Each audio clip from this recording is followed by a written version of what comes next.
Moringa is one of the most powerful plants on earth, since it is a rich source of many essential minerals and vitamins, like iron, magnesium, calcium, potassium, vitamins A, B1, B2, B3, C, folate, zinc, and numerous important nutrients.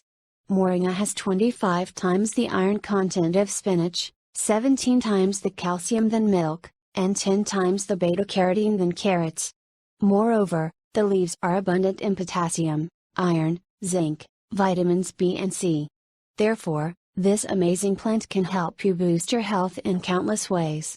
Here are the health benefits of its leaves. Liver protection. The leaves of this plant are rich in phytochemicals like catechins, epicatechins and ferulic acid, which boost the liver function and prevent liver damage. Improved kidney function.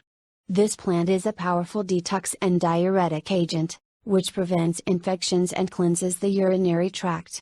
It improves the function of the kidneys and eliminates the calcium deposits, preventing the formation of kidney stones. Digestive problems. They are high in fiber and isothiocyanates, so they treat digestive issues, and help digestion in a natural way.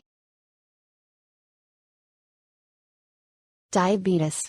These leaves regulate blood glucose levels and prevent diabetes, according to studies. Prevention of neurological problems. The moringa leaves boost the production of dopamine, serotonin, and norepinephrine, which support brain health, and prevent Alzheimer's disease.